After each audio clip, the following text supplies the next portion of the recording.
Buenas tardes, Álvaro Cedeño y Álvaro Cedeño les saludan en este episodio 71 de Diálogos con Álvaro Cedeño. Papá, ¿cómo estás? Hola, muy bien. Aquí otra vez conversando contigo y espero que con algunos oyentes. Muy bien, muchas gracias. Hoy vamos a conversar sobre el artículo que publicaste en tu página web alvarocedeno.com y el título de este artículo es Rigor y Política. El objetivo de esta conversación es llamar a la responsabilidad de los actores políticos en esta campaña electoral que se avecina. La campaña política electoral debe conducirse para que el país quede en condiciones de eficacia ante los retos y oportunidades que se le ofrecen.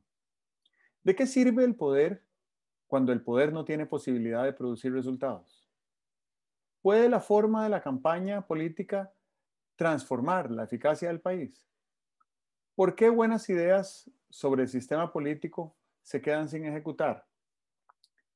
Me gustaría mucho escucharte hablar un poco de que el país quede en condiciones de eficacia. Ujú, ¿Cómo ujú. lo, cómo lo, Ok. lo enfocas eso? Bueno, este artículo es, creo que el cuarto relacionado con temas de la campaña política. En febrero, eh, cuando estuvimos a un año de distancia de de las próximas elecciones, dije, hombre, voy a escribir un artículo, al menos un artículo al mes, sobre estos temas políticos. Eh, no sobre estos temas políticos, realmente yo de política entiendo poco. Entiendo más de educación cívica, ¿verdad? Y entonces la intención es eso, pues eh, educar para la vida en la polis, educar para la vida en comunidad, ¿verdad? Eso es lo que quiere decir cívica, civitas, ciudad.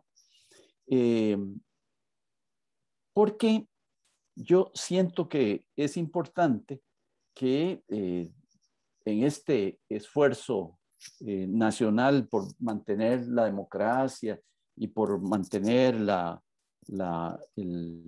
pureza y sobre todo la vivacidad del sufragio, pues lo hagamos con cada vez, cada jornada, eh, cada campaña, con un poco más de capacidad, con un poco más de visión, con un poco más de sensibilidad. ¿De dónde me saco eso de que es importante que el país quede después de una campaña en mejores circunstancias de eficacia y de convivencia? Bueno, me lo saco de la vida en las empresas. En las empresas se hacen una serie de cosas y cuando se las hace pensando solamente en el estado de ganancias y pérdidas de este año, no tienen la dimensión que podrían tener cuando se las hace pensando en la sostenibilidad de la empresa, en el enriquecimiento de la empresa para enfrentar nuevos retos. Y entonces, de ahí saltar a la analogía de que las campañas políticas deberían dejarnos cada vez en mejores condiciones para vivir más plenamente la democracia, para aspirar a metas superiores, para ser más capaces de elaborar acciones nacionales rumbo a esas metas, etcétera. Y el planteamiento es ese. Desde luego, está clarísimo que una campaña política puede ser más bien deteriorante, una campaña política nos puede dejar en menos circunstancias, sea por el resultado numérico de la campaña, ¿verdad? Una campaña que nos llevara a elegir a la persona inadecuada nos deja en peores circunstancias, ¿verdad? O por el proceso, cuando el proceso es agrio, cuando el proceso crea polaridades y tal, nos deja en circunstancias inferiores, peores, como para acometer los retos del futuro. Pues vieras que me despierta mucha inquietud de este artículo en particular y esto que comentas. Y entonces tengo que partir por hacer la observación de que si tú sabes poco de política, pues yo sé menos, así que nada más voy a opinar. Y me ha parecido por mucho tiempo que tenemos varias nociones torcidas sobre lo que es la campaña político-electoral. Y una de esas nociones torcidas es la idea de que quien resulta electo es ganador, porque la verdad es que no ganó nada. Eh, y eso es torcido porque implica que todos los demás son perdedores. Ajá, ajá. Y eso no es así, sobre todo que si te pones a pensar que uno necesita gobernar con cada vez más diversa variedad de fuerzas políticas, pues entonces tendríamos que cambiar esa noción para entender que quien resulta electo simplemente resulta electo.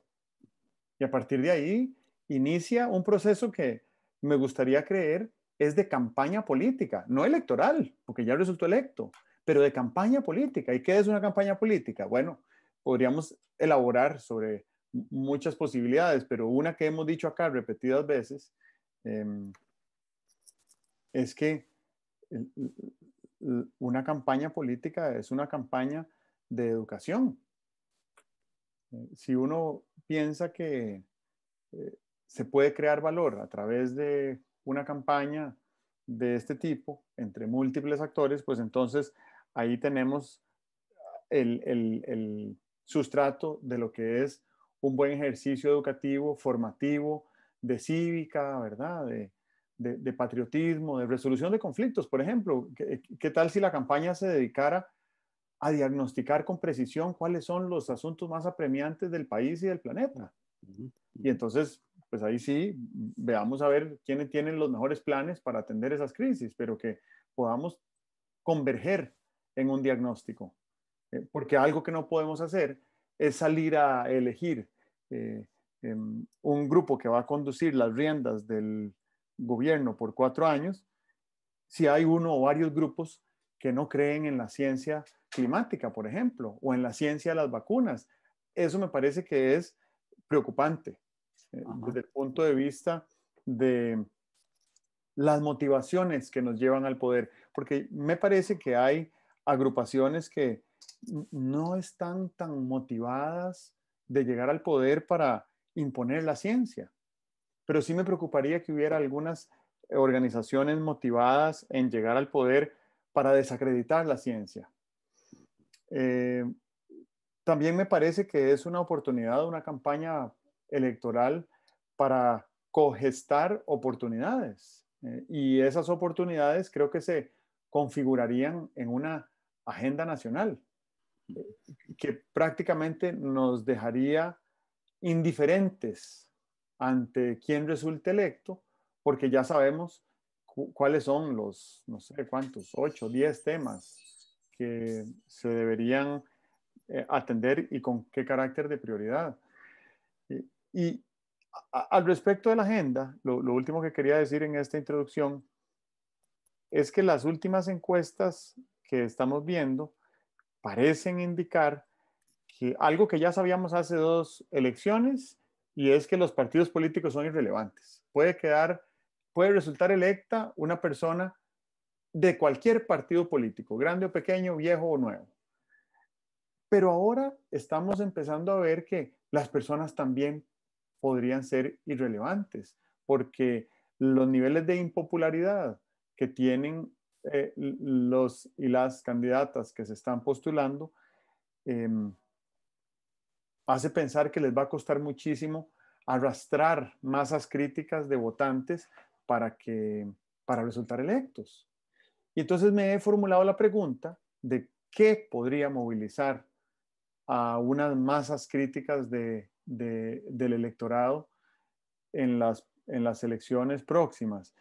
Y he estado consultando con alguna gente y parecieran estar abiertos a la hipótesis de que es la agenda la que va a tener la prioridad en las elecciones de febrero. Y si estamos en lo correcto, Eso quiere decir que desde ya deberíamos estar trabajando en esas agendas y en esos ecosistemas de conceptos y en cómo hacer para hacerlas operativas con eficacia. Así que me llamó mucho la atención eso que decías de eficacia.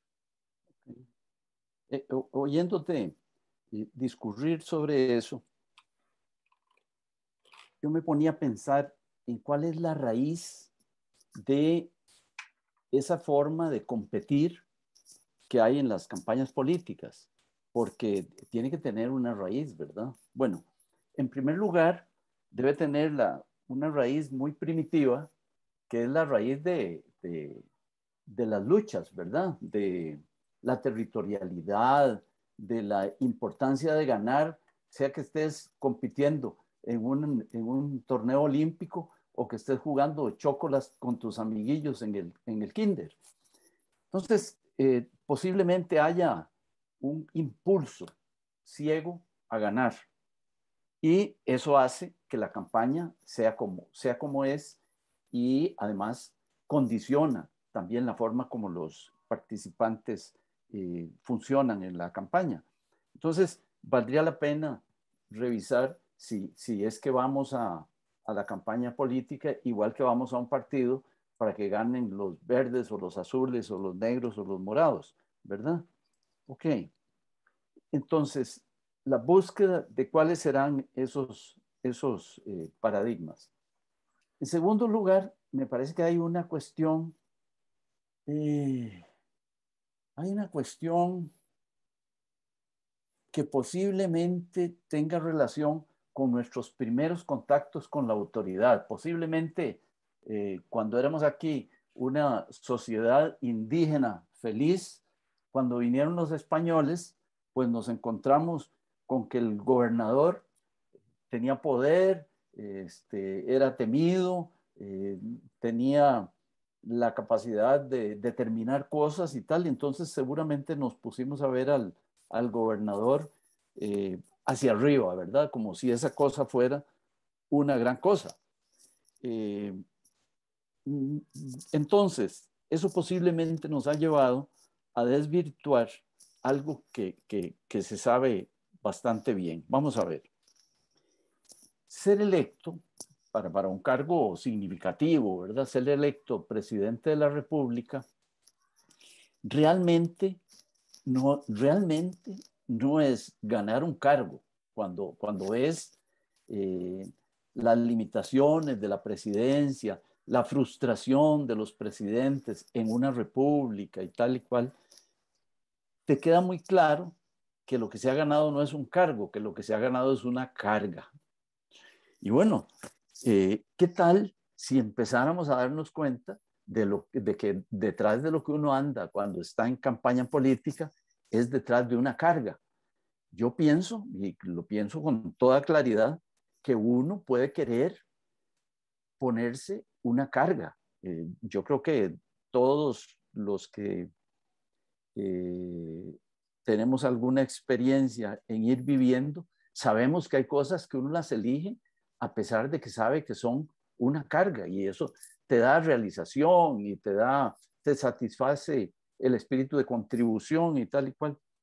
No niego que se pueda ser candidato a la presidencia de la República pensando que detrás de lo que estás es de una carga y no de un cargo.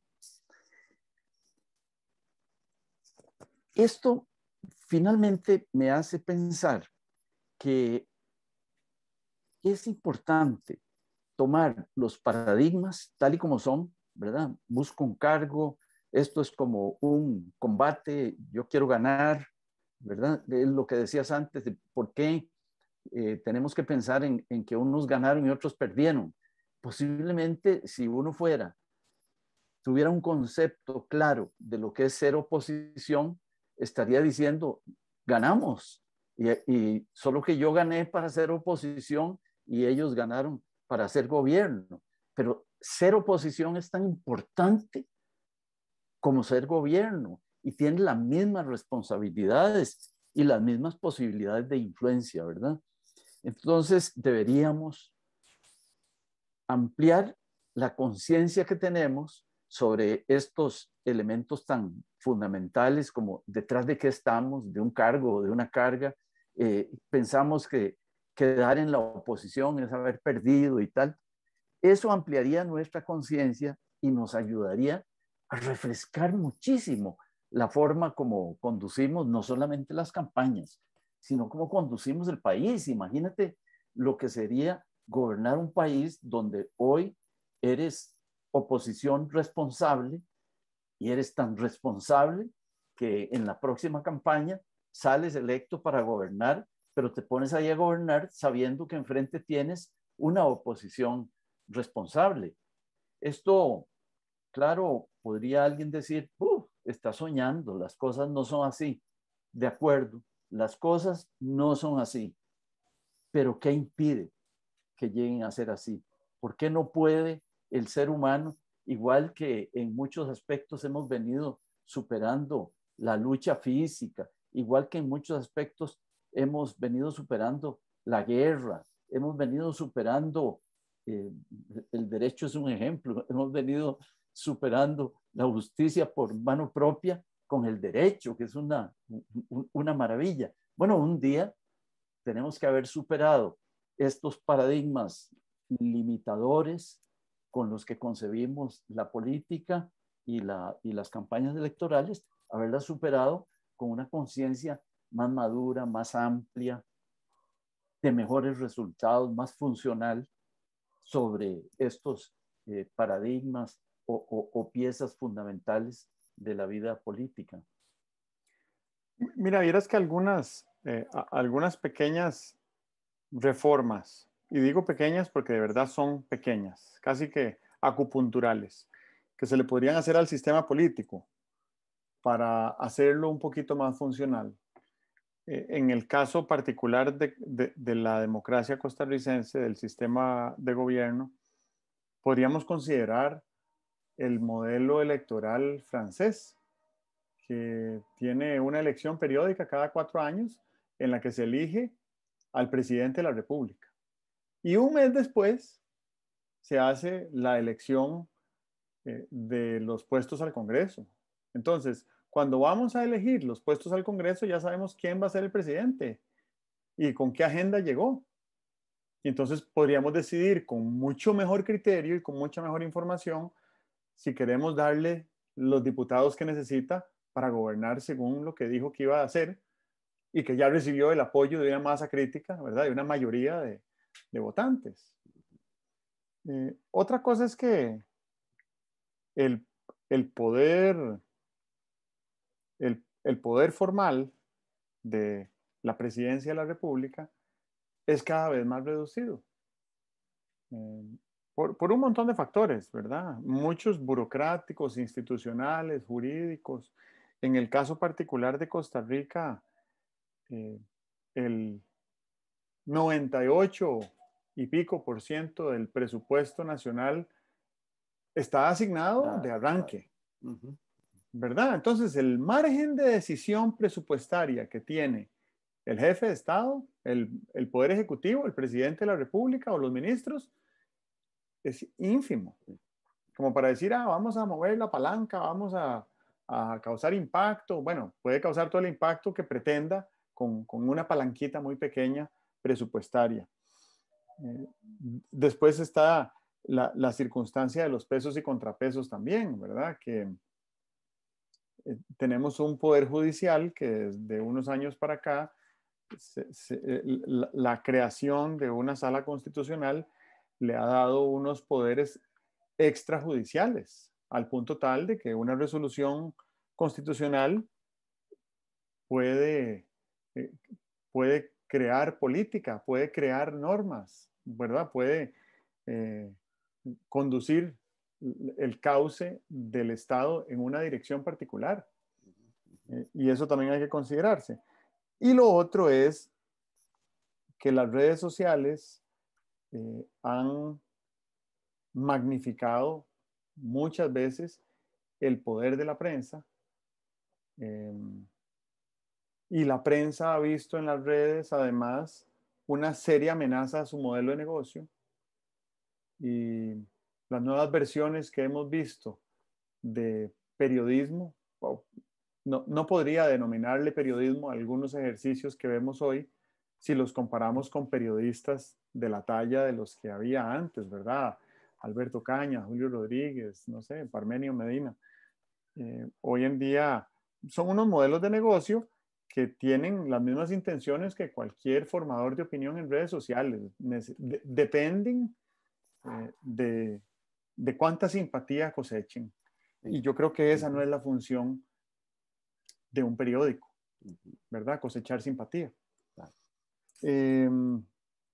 Otro paradigma que creo que está desvirtuado es el de la oposición, porque la misma palabra yo siempre la he entendido como un trabonazo, ¿verdad? Y hay muchísimos actores políticos que están en esa trinchera y ejercen la oposición como quien ejerce un trabonazo de barrida con los pies de frente, ¿verdad? Y entonces me parece que haríamos bien en tratar de modificar o modular un poco esa noción de la oposición con elementos de la facilitación, porque ¿cómo cambiaría el sistema si esas personas que están en la trinchera de la oposición gestionaran como facilitadores para que las cosas que se están haciendo se hagan con mayor amplitud, con mayor profundidad, con mayor celeridad, ¿verdad? No quiere decir ir a celebrarle todo lo que haga el Poder Ejecutivo. Significa asegurarse de que todo lo que haga vaya más completo, más profundo, ¿verdad?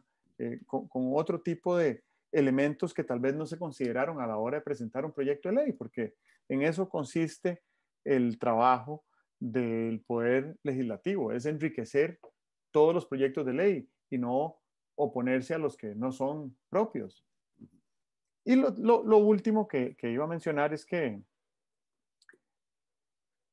me parece que el jefe de Estado o la jefatura de Estado, la presidencia de la República, tiene una función adicional que la ha tenido siempre y era muy notoria en tiempos de guerra. Y hoy estamos viviendo unos tiempos que son, en muchos aspectos, como tiempos de guerra, por la crisis sanitaria, económica, climática, energética. Y es el papel de motivador que tiene que tener la persona que asume el cargo de jefe de Estado. Recuerdo muy bien el papel que jugó Barack Obama cuando fue presidente estadounidense. Venía saliendo Estados Unidos de la peor crisis financiera de su historia y Barack Obama, a pesar de que era un político joven, pues se constituyó en motivador en jefe de la nación estadounidense. Y entonces le resultó muy natural hacer campaña política.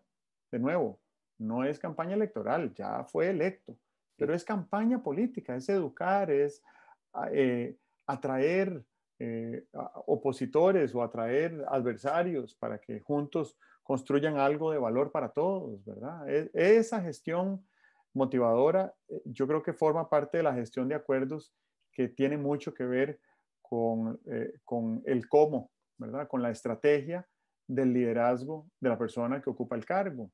Y bueno, conocemos diferentes versiones, cada persona tiene su propia versión de liderazgo, pero sí creo que la persona que ocupa ese cargo tiene que asumir ese papel aunque no se sienta cómoda, aunque no le guste, aunque no tenga experiencia, tiene que ver de qué manera lo desarrolla sobre la marcha, pero tiene que constituirse en una persona que nosotros sabemos que va a salir a decir lo que tiene que decir en el momento indicado, ¿verdad? Eso, quién sabe si depende de la forma como entendemos el cargo, de la forma como entendemos en general el liderazgo, o dependerá de la persona en sí. Yo creo que más bien son las primeras cosas que dije. Depende de cómo entendemos el cargo, ¿verdad? De cómo entendemos el liderazgo. Eh, Tú lo dices muy bien, el poder del presidente es reducido. desde el punto de vista de mandato, tiene un mandato muy limitado por las circunstancias. Pero creo que seguimos participando en las campañas como si estuviéramos eligiendo a alguien para que mandara y como si este alguien que se está eligiendo también fuera a obtener un cargo para mandar. Y entonces reconocer que lo que está recibiendo es un encargo para crear un ambiente donde se pueda llegar a tejer acuerdos, eso desde luego que sería una revolución. Todo el mundo sabe que en una asamblea legislativa el acto de votar es el acto final, ¿verdad? Que el acto constructivo es el acto de ir construyendo acuerdos. Y a veces ves que se van tejiendo acuerdos, pero generalmente lo que ves es a la gente encasillada dentro de sus fracciones, inamovible, impermeable a los razonamientos y a los argumentos. Y eso, pues desde luego, lo que te está diciendo es que hay un clima de gestión de acuerdos muy enrarecido, muy, muy difícil para obtener resultados. Bueno, ahí tendríamos otro acuerdo interesante. Hoy en la mañana hablabas en una charla que diste sobre revoluciones tecnológicas que están en marcha, hablabas de qué pasaría si tuvieras una varita mágica, qué pedirías hacer con la varita mágica. Eso me parece que es un excelente recurso retórico, porque es decir, bueno, a mí cuál me parece que sea una aspiración, tal vez inalcanzable por ahora, pero una aspiración que valga la pena. Entonces, yo me preguntaría, con una varita mágica, ¿qué me gustaría? ¿Qué me gustaría? ¿Qué le pediría? ¿Qué movimiento le haría a la varita para lograr qué? Una de las cosas que me gustaría lograr es un congreso dialogante, un parlamento que parlara, porque el parlamento es para hablar, el parlamento es para hablar, el parlamento es para eh, convertir la palabra en instrumento de acuerdos, ¿verdad? El parlamento no es para levantarse por ahí en su curul delante de un micrófono y sentir como que estuvieras en un parapeto. La curul no es un parapeto. Yo recuerdo eh, algunas veces que hacía uso de estas imágenes en grupos de trabajo, en grupos de ejecutivos. eh, Nos reuníamos, digamos, en la sala de la junta directiva con 10, 12 ejecutivos. Las salas, algunas salas de junta directiva son muy fastuosas, son unas mesas estupendas que deberían estar en museos, son muy voluminosas, de maderas muy lindas. La sala es muy bonita, muy espaciosa, con unos equipos de comunicación muy interesantes y tal y cual. Y algunas inclusive tenían su microfonito para cada uno de los participantes en las sesiones de la junta directiva. Cuando los usábamos con los ejecutivos y se sentaban ahí, una de las primeras advertencias que les hacía yo es que no se sintieran en una curul, porque si uno se siente en una curul, pierde la creatividad, pierde la capacidad de establecer relaciones constructivas, etcétera.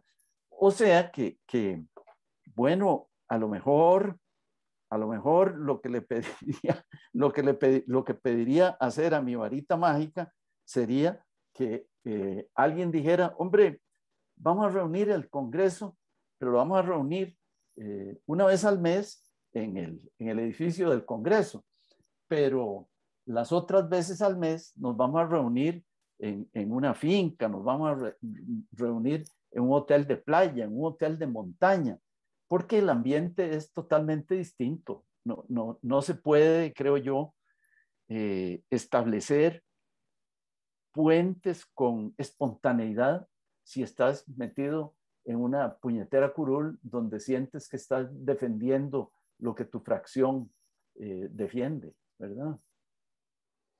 Dos cosas más con las cuales me gustaría terminar. La primera es que nadie puede solo. Y Claro. esto aplica para cada uno de nosotros en nuestro quehacer y también aplica para la persona que ocupa la presidencia de la República. Y no me refiero a que necesite de un equipo de ministros y viceministros, necesita de una nación para gobernar. De la misma manera que se necesita de toda una comunidad para criar a los hijos. Claro. Entonces no importa quién ocupe la silla presidencial. Lo que importa es cuánta voluntad tenga la nación de aportar, ¿verdad? Y me parece que esa es una cuestión de actitud colectiva, no sé cómo llamarle, pero sí me parece que a mí me gusta mucho la temática del optimismo, ¿verdad? Que es creer con fe, no con ciencia, sino con fe, que mañana puede ser mejor que hoy. Y si yo creo que mañana puede ser que hoy, entonces es más probable que hoy haga lo que tengo que hacer para que eso sea cierto. Si eso lo llevo al plano colectivo, entonces me gusta hablar de prosperidad, que es una actitud colectiva de optimismo. Y entonces, si creemos con fe que mañana puede ser mejor que hoy, entonces es más probable que hoy hagamos lo que tenemos que hacer para que eso sea cierto. Claro. Y entonces nuestro papel como ciudadanos de una nación es primordial para el progreso del país. Es más importante lo que haga la nación, que además Claro. constitucionalmente es soberana, Sí. que lo que haga una persona sentada en una silla que además Así tiene es.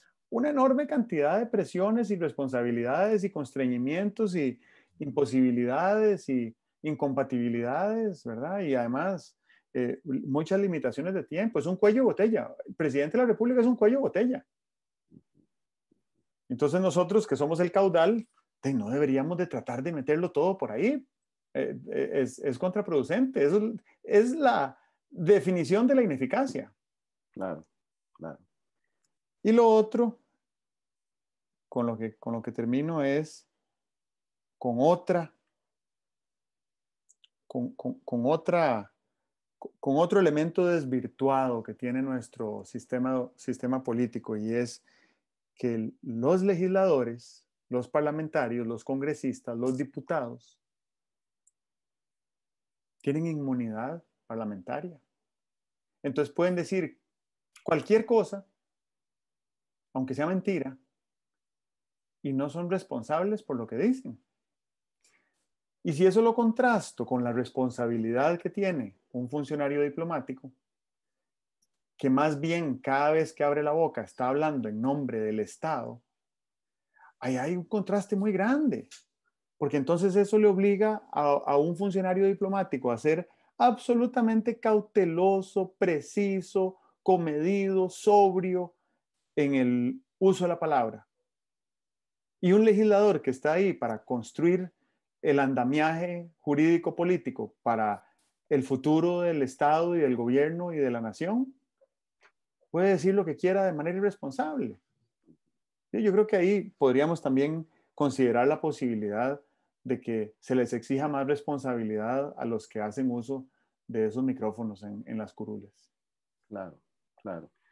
Dijiste una cosa bien interesante. Dijiste que el gobierno no puede gobernar sin la nación. Eso es imposible. No puede gobernar sin el país, ¿verdad? Y diste el ejemplo, dice, yo no puedo criar a mis hijos sin la comunidad. Y eso se quedó ahí. Yo lo entiendo muy bien. Y seguro que lo que quieres decir es que tú no puedes criar a tus hijos sin la comunidad porque un día necesitas al farmacéutico, un día necesitas al pediatra, el otro día siempre necesitas a los maestros, siempre necesitas al panadero que te lleve el pan porque si no, no podrías alimentar a tus hijos. Esa es una realidad. Somos interdependientes. Y una de las visiones que tenemos sobre el gobierno es que el gobierno es una cosa, una rueda suelta, un órgano por ahí, etéreo, salido del tejido de la nación, separado del tejido de la nación, y esa es una idea equivocada. Eso es lo que nos lleva, desde luego, a que, pues un mes después de las elecciones, la persona que ganó una noche de abril eh, se queda sin capital político, sin hacer nada, sin haber tomado posesión, porque nombró a un determinado ministro, ¿verdad? Y se queda sin capital político. ¿Cómo hacemos para reconectar comunidad y aparato de gobierno? Porque están desconectados, ¿verdad? Bueno, la otra cosa, y pensando en sueños como de varita mágica, es que creo yo que nos estamos acercando a una situación en la cual no estamos en una situación en la cual una gran proporción de los votantes no votan. Una gran proporción de los votantes no opinan. Eso quiere decir que hay una porción de votantes activa, pero una gran porción no activa, lo que se llamaba en los 60s las mayorías silenciosas, ¿verdad? Entonces, Costa Rica es un país que tiene un sistema electoral de, de, de clase mundial muy valioso, nos sentimos muy orgullosos de él, pero no apoya el sistema electoral a esos silenciosos, solo apoya a los que participan en la campaña de manera activa y solo apoya a los que vienen arropados por un partido político. ¿Por qué no arropar, por qué no auspiciar la producción de ideas, la participación y tal de los que no son vociferantes o no son activos en la campaña política? ¿Por qué no puede, eh, ahora no se puede porque la ley no lo permite, pero ¿por qué no se puede llegar a permitir que un grupo de personas que están pensando menos en quién gane las elecciones, menos en que este es un combate naval donde yo jalo el mecate para ver si me voto a los que están allá sosteniendo lo del otro lado, y más en los que están pensando en el robustecimiento del sistema, en el bienestar de la nación, en la funcionalidad de la campaña política, ¿verdad? Eso me parece que sería un esfuerzo nacional importante, porque de ahí podría surgir una, eh, un esfuerzo de gestión de educación cívica que nos fuera haciendo convertir las campañas políticas en eventos más funcionales de lo que son. Muy bien. Me quedan tres cositas como para llevarme de esta conversación. Eh, y son esos,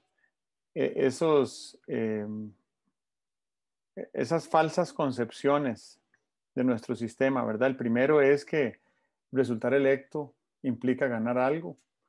El segundo es el ejercicio del papel del opositor, que debería de ser, para mi gusto, el ejercicio de la facilitación, más bien.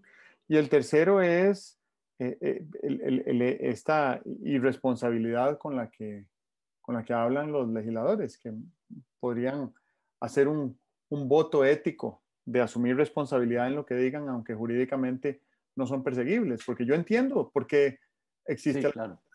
pero eso no implica que tengan que ser irresponsables en el uso de la palabra. Ok, ok. Bueno, yo creo que hay tres conceptos, dos o tres conceptos. Uno es lo de la responsabilidad, ¿verdad? Participar con responsabilidad, ¿verdad? Que empieza desde decir, yo me estoy postulando porque tengo unas capacidades, ¿verdad? No es me estoy postulando porque ahora me toca, ¿verdad? Ok. Eh, dos, no todo se vale en una campaña política. Tres, una de las responsabilidades que tengo cuando estoy postulándome para un puesto de elección es la de no defraudar a los votantes. Yo creo que en un clima como el que estamos, defraudar a los votantes es muy fácil. Es muy fácil. Y entonces la única forma de no defraudar a los votantes es excederse en excelencia, en el ejercicio de la diputación o en el ejercicio del cargo ejecutivo que logre, ¿verdad? Y desde luego hay una responsabilidad ineliyendo en los partidos políticos y es postular a buenos candidatos a diputados. Eso es crucial. Muy bien, entonces estamos por acá. A ver cuándo nos toca volver a hablar de política. ¿De acuerdo? Como en un Bueno, mes. ok. Muy bien. Muchas gracias. Bueno, bueno. Que estés Hasta bien. luego. Nos vemos. Chao.